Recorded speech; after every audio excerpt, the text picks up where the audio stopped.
Welcome to 3 Count Commentaries. So, NXT was very fast paced this week. They stacked actually some segments, and there was a lot of interplay between segments that made the show feel like it was moving a lot faster. That's a good thing. One of the problems with WWE is it seems like it's like exit stage left, and then nothing happens, and then, one people take a bow and leave, and then the other people come in and do their thing. But here, at least early in the show, everything just kept moving, and it wasn't chaotic, and it was kind of controlled chaos. Allow me to explain, even though I did not appreciate some of the things that took place on this show. And we also have to talk about the In Your House card, which, we'll talk about that at the end, though. So the first match was the triple threat match, number one contender for the NXT title. Dunn, Gargano, O'Reilly. So this match was fine. All right. There was Dunn basically just did finger bends and finger stomps because that's what he does.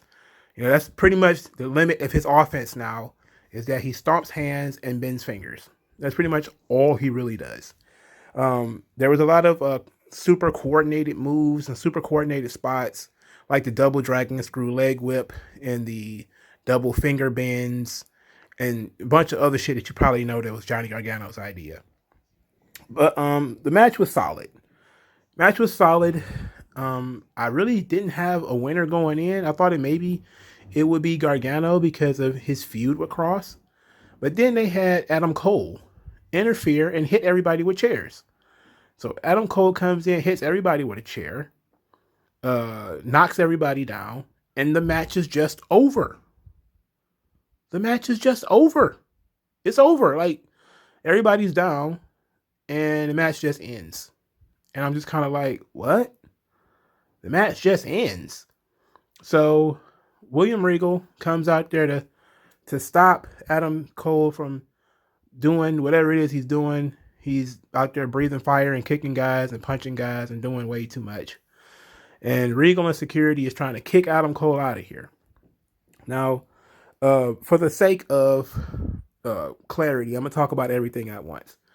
So Adam Cole comes back out later, and he starts to cut this promo on Karrion Kross and NXT in general. So he says that he just took out the 3 top guys, or 3 of the top guys in NXT. That makes him the number one contender, and that he's been gone for 2 months, and everybody has failed to live up to his legacy. Then he called out Karrion Kross and said he see right through him. He's a musclehead, with no talent, and he shouldn't be in the same ring with him. He can't lace his boots. Karrion Kross comes out there and is like, your motives, Mr. Cole, very understandable. I appreciate your passion that you take into this situation here. But when I signed the contract to be an NXT superstar, you ceased being special, sir. I hate to break it to you, but you've been replaced. And then Adam Cole starts yelling about, calling him overrated, said that NXT has done everything to make him special. He got the girl, he got the music, he got the entrance. Only thing NXT needs to do to make him special is ring the bell. And that you're not good. You can't lace my boots. Then William Regal comes out there, and he's trying to be like, I see what you're trying to do here. I see what you're trying to do, Sunshine. You're trying to finagle your way into a one-on-one match for the NXT Championship. Shut up, Mr. Regal. Karrion Kross yells. I don't care what this man is trying to do. Mr. Cole, sir. How dare you speak to me with such rage in your voice? You're a small man, Mr. Cole. You're a gas station weasel, Mr. Cole. I don't care. I will fight them all, Mr. Regal. Mr. Regal, make the match. I will fight all of them. Give me Gargano. Give me O'Reilly. Give me Dunn. And give me this small man here. Cole was, of course, thrilled about this, so he leaves the ring. And then he goes and stands on top of a table, yells some stuff, and then he launches a water bottle that was almost hit Scarlett, and then Kross kind of stepped and boom, it hit him in the back. He was pretty upset about that, but I was pretty upset about all this. We went from the potential of Kross versus either one of these guys, which would have been pretty good, Now Cross versus everybody.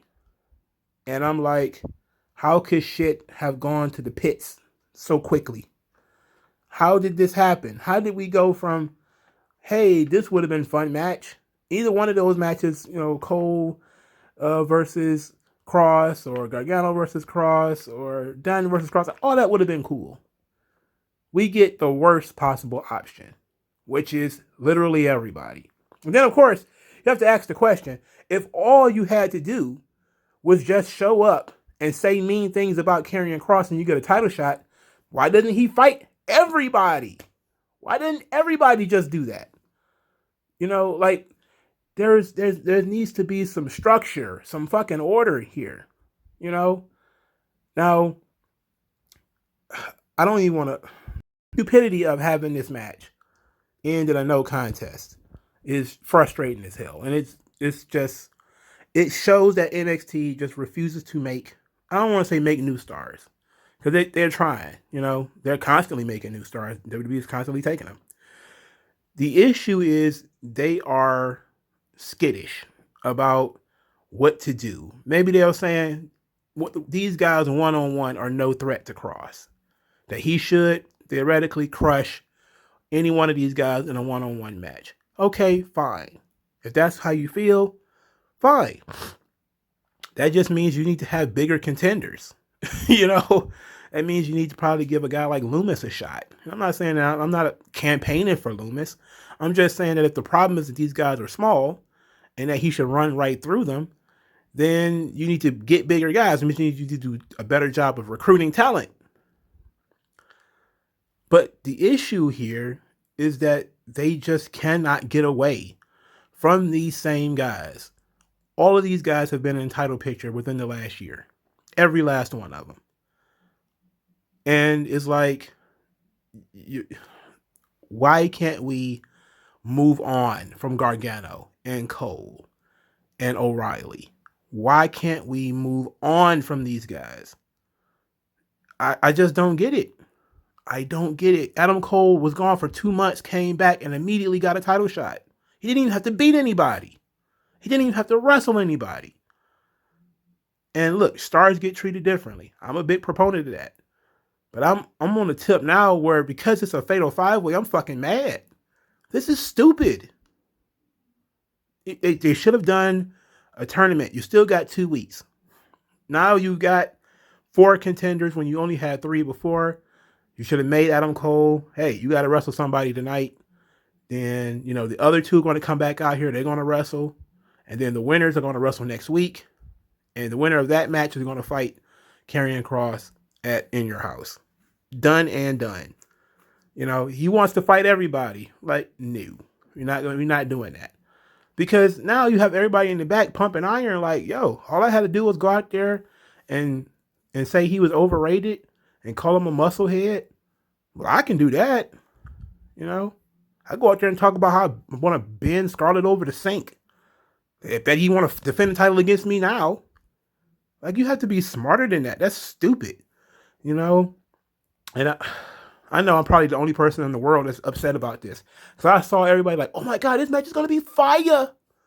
And I'm like, no, it's not. It's going to be a bunch of the same shit that we saw in this triple threat match. A bunch of over-the-top, goofy-ass, gimmick-ass, double suplexes and shit that shouldn't be happening. Shit that obviously looks phony, looks set up. It's bullshit. We don't need fucking fatal 4-ways or fatal 5-ways or triple threat matches to decide who the fucking champion should be. They have blown this completely out of fucking proportion. It's a waste of a fucking match, man. Not even gonna lie to you, it's a waste. And I still expect Cross to win, but it's a waste. I don't think maybe I don't need to go into too much detail about that match later, but it was frustrating as you can see. So Ember Moon comes out there while Regal was trying to get rid of Adam Cole. Ember Moon pushed her way past. Then she got in a ring and she took a microphone, and I immediately cringed. And then she actually said some stuff that made sense. She called out Raquel Gonzalez and said that she's not going to let that attack on Shotzi go. That she's not going to lay down like that. So she's going to hold the show hostage until Raquel comes out there. So, of course, Raquel does come out there, and then Raquel and Ember Moon fight. And in a strange turn of events, Ember Moon gets the best of Raquel Gonzalez in a straight-up fist fight. Probably shouldn't have happened, but, because Raquel was a badass, why would she lose a fight? Especially to somebody so much smaller and somebody who's not known as a heavy striker. Anyway, Raquel kind of dumps outside the ring. Regal comes out there again because he's a busy man tonight. And he's got security holding back Raquel Gonzalez. And Dakota Kai attacks Ember Moon from behind, kicks her in the head, knocks her down, So we're being told now that Ember Moon versus Raquel Gonzalez is going to end up being the match. And Ember Moon has to cut a promo again later where she talks about this match. And she says, I'm not happy. I'm quite livid that, Raquel is supposed to be this badass super champion and she needs Dakota Kai. Well, I'm going to take out Dakota Kai and then I'm going to hit Raquel where it really hurts and take her women's championship. And you know what? I thought Shotzi Blackheart would be the first opponent. It would have made only so much sense because Shotzi was the one who got beat up. But I guess if they're going to write Shotzi off for a little while, okay. Ember Moon is a fine opponent. Ember was not cringe for the first time in a long time. Ember can do a good job of, building Raquel and helping her and her go along. Now, she's probably not going to take the bumps that Shotzi Blackheart was willing to take. Again, I said that Shotzi Blackheart is basically like Jeff Hardy, and for somebody like Raquel Gonzalez, they kind of really need that. Somebody they can throw around and take all the crazy bumps and dribble all around the goddamn ringside. That would have been perfect for her. And she's probably still going to end up getting that spot eventually. But Ember Moon being another ring veteran who can show Raquel Gonzalez a thing or two somewhat about psychology. There are some things that Ember Moon needs some help with. Her presence, her charisma, two of those things. But she has name value and she can be a threat, a physical threat. So she obviously going to end up defeating Dakota Kai next week. Hopefully the match won't be too long, which of course that means it will be because it's an NXT women's match. And this is fine. This whole thing with the women's title is fine with me. I knew that there had to be a reason they took the tag team titles off of Ember and Shotzi. And of course this makes sense. They would take them off of there so they can wrestle singles. All right, so the Legado del Fantasma, they cut a promo saying that they're going to fulfill the legacy of Santos Escobar and following his footsteps and win the tag team titles. This led to MSK later in the show being real cringe about the Legado del Fantasma talking too much and they're going to beat the brakes off those boys because it's MSK all night and all day. And I was like, ugh. They suck so bad. They suck so bad. They suck really bad on promos. They're not good. Not good. So MSK Legado del Fantasma have a pretty good match for the main event, for the NXT tag team titles. During the match, Grizzly Young Veterans came out. And that led to Thatcher and Ciampa cutting them off. And, they came out of the ether. Because Grizzly Young Veterans, they didn't play their music, which was awesome. It was just two guys coming down the ramp like, what is going on here? And then two more guys come from behind the hockey boards and attack them and fight them off. And I'm like, okay, cool. They didn't even get a chance to really distract the people in the ring. Good stuff. They furthered that storyline without distracting anybody, without causing any bullshit. Good. So the match was fairly clean. Fairly. Because Legado del Fantasma was cheating. Then Santos Escobar decides to get involved. He rams, I want to call him Dez. I forgot what his NXT name is. Wesley? Yeah, Wesley.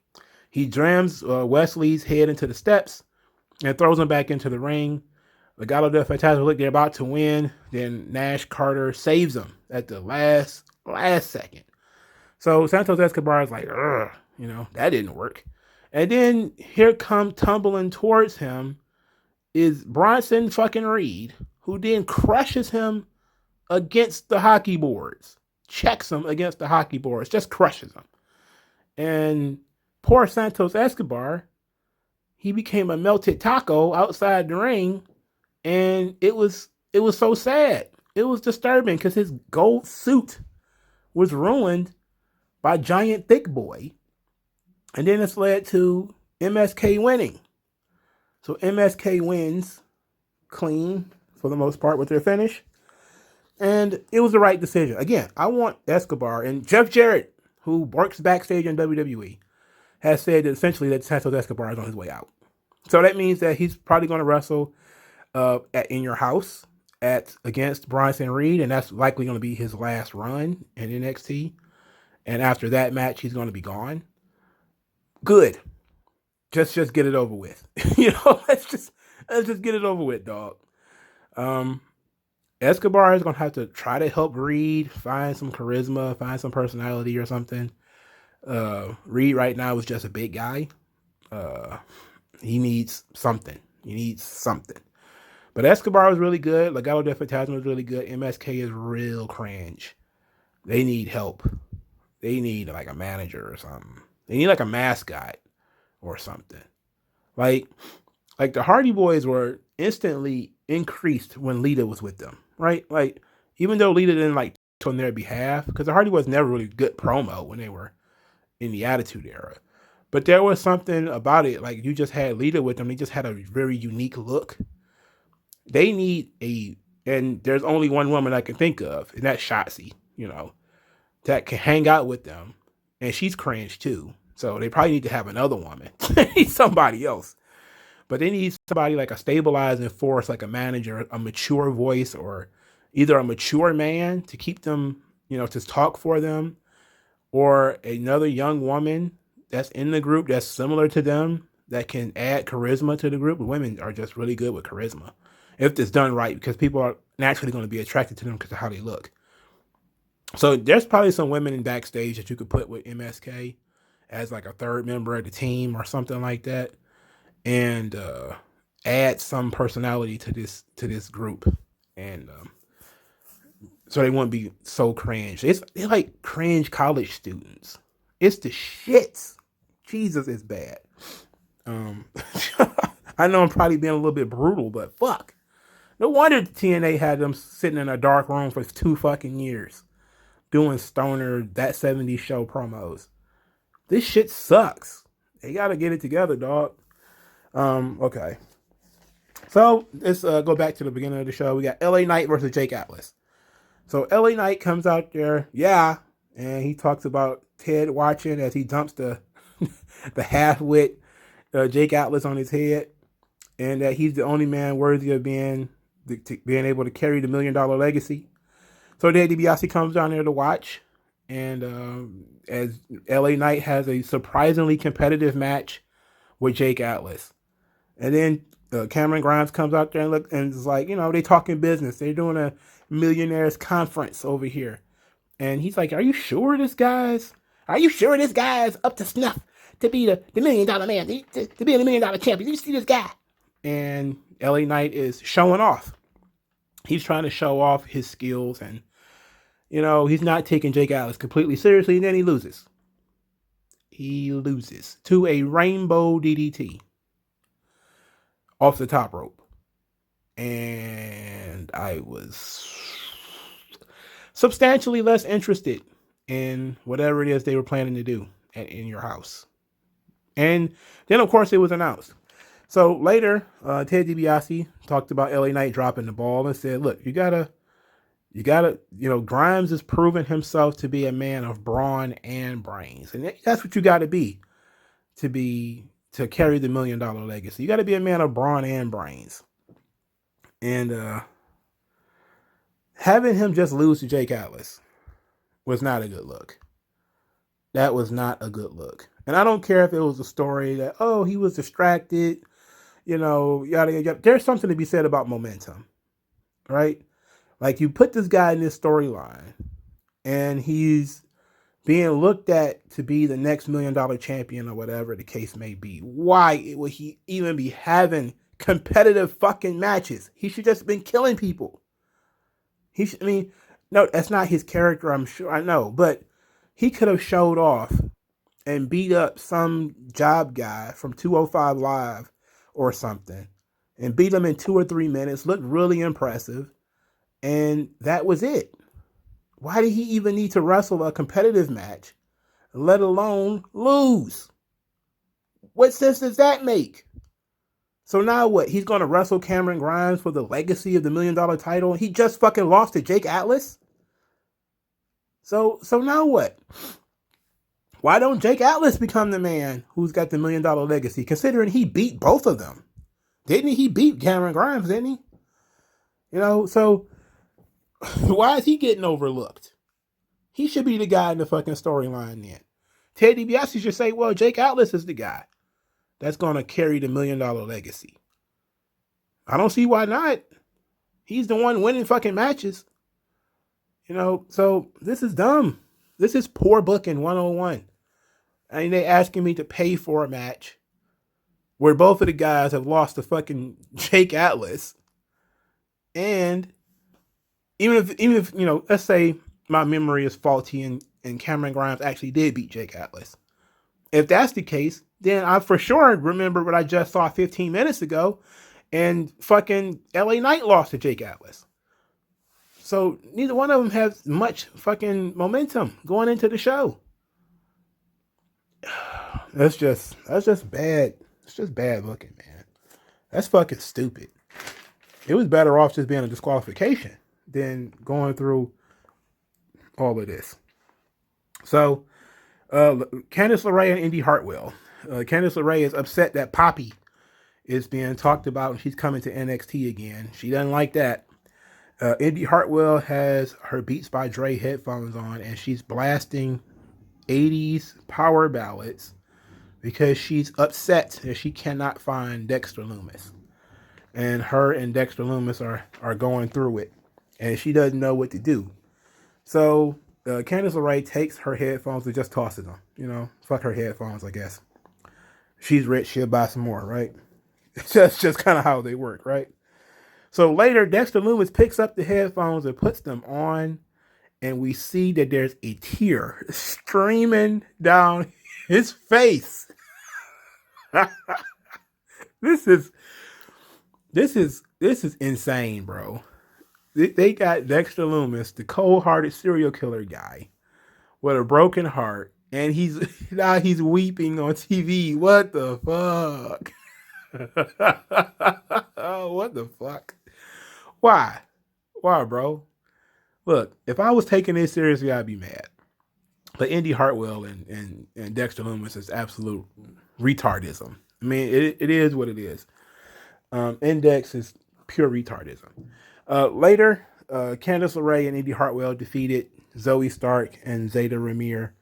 The match just was what it was, I don't know why Zeta Ramir and Zoe Stark are the jobbers.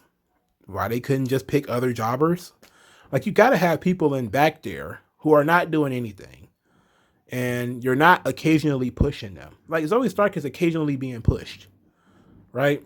So why is she out here doing jobs? You got to think about that kind of stuff. And then why is Zeta Ramir her tag team partner? I don't know anything about them being a tag team. All right. So Carmelo Hayes, the former Christian Casanova, gets a shot at the Cruiserweight title via open challenge. Kushida put out an open challenge, and it was going to be answered by this Carmelo Hayes. So we get a vignette for him. And he's talking about basically being a once-in-a-lifetime, once-in-a-generation talent. And that, you'll see a UFO before you see another me. And I'm like, all right, he's talking a good game. Let's see the match. Obviously, Kushida's going to have a good match with them. And they had a pretty solid match. It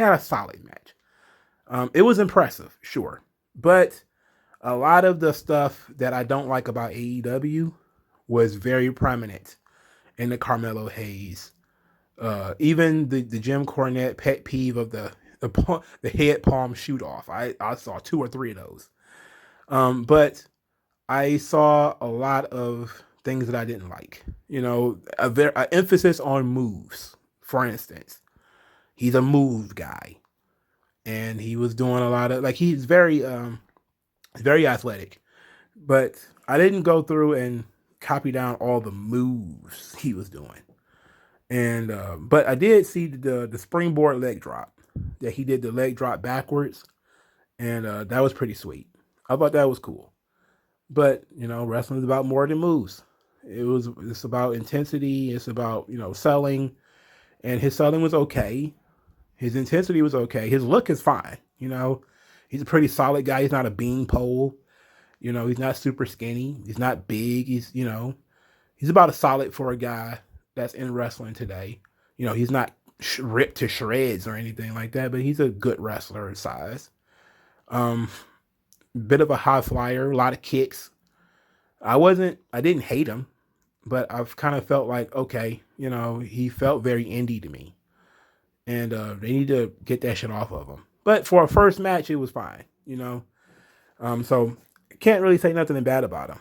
The match was pretty good. Kushida gave him a lot of offense. Let him lead the match a little bit. There was some stuff that was off, because again, a guy was focused on moves and not, sequential storytelling, building a plot and everything. But they showed some respect at the end, and I was like, okay, cool. Hopefully he'll get another shot. He won't just get dumped on 205 Live and left to rot. But, it was an interesting debut. And maybe they're going to keep doing this with Kushida because there are some other new guys that came up to NXT or 205 Live that ought to be interesting. And for him to keep doing the open challenges, and then we make this the way that we debut certain people, So I'm okay with that. I don't know his look though, because he does. He got braids, and sides of the head shaved, which is always a red flag for me. But his promos seemed to be fine. His match was fine. Just a little bit of the indie shit that I didn't care for, but otherwise fine. I wasn't blown away. I was impressed, but I wasn't blown away. So the last thing to talk about, Tian Sha, Xia Li, and Mercedes Martinez. So Xia Li targeted Mercedes Martinez. She marked Mercedes Martinez because Mercedes Martinez embarrassed her in her first ever match at the Mae Young Classic 4 years ago, 2017.